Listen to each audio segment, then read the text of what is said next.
وَآيَةٌ لَهُمْ أَنَّا حَمَلْنَا ذُرِّيَّتَهُمْ فِي الْفُلْكِ الْمَشْحُونِ۔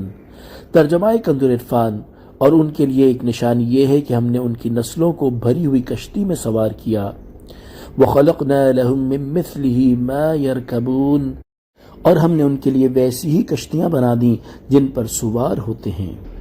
تفسیر صراط الجنان۔ اس سے پہلی آیات میں زمینی اور آسمانی مخلوقات میں اللہ تعالیٰ کی قدرت کے مظاہر کا بیان ہوا، اور اب یہاں سے بحری مخلوقات میں اللہ تعالیٰ کی قدرت کے مظاہر بیان کیے جا رہے ہیں۔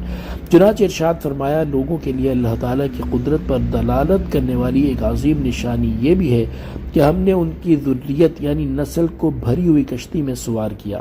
ذریت کے بارے میں ایک قول یہ ہے کہ اس آیت میں ذریت سے مراد کفار مکہ کی اولادیں ہیں جنہیں وہ تجارت کے لیے بھیجا کرتے تھے، اور جس کشتی میں وہ سوار ہوتے تھے وہ سامان اور اسباب وغیرہ سے بھری ہوتی تھیں۔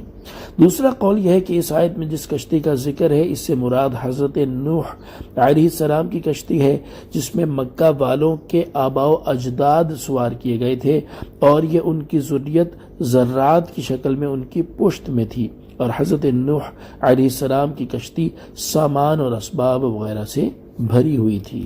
اور یہ نشانی اس طرح ہے کہ وزنی چیز پانی میں ڈوب جاتی ہے، لیکن کشتی انتہائی وزنی ہونے کے باوجود ڈوبتی نہیں، بلکہ سینکڑوں افراد اور ٹنوں کے حساب سے وزن اٹھا کر بھی پانی کی سطح پر چلتی رہتی ہے، کیونکہ خدا نے یہ نظام ایسے ہی بنایا ہے۔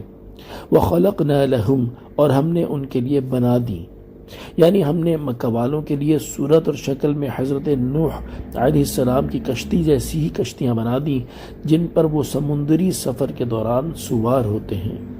وَإِن نَّشَأْ نُغْرِقْهُمْ فَلَا صَرِيخَ لَهُمْ وَلَا هُمْ يُنقَذُونَ۔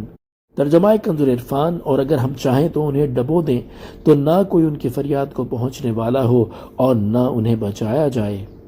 إِلَّا رَحْمَةً مِّنَّا وَمَتَاعًا إِلَىٰ حِينٍ، مگر ہماری طرف سے رحمت اور ایک وقت تک فائدہ اٹھانے کی مہلت ہو۔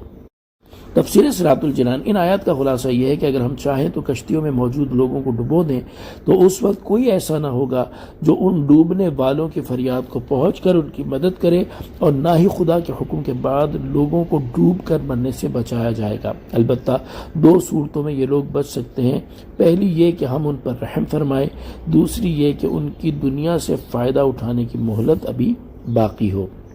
ان آیات سے دو باتیں معلوم ہوئی۔ نمبر ایک، اپنی حفاظت کے مادی اسباب اور ذرائع پر غرور نہیں کرنا چاہیے، بلکہ اسباب اختیار کر کے اللہ تعالیٰ کی رحمت اور اس کے کرم پر بھروسہ کرنا چاہیے۔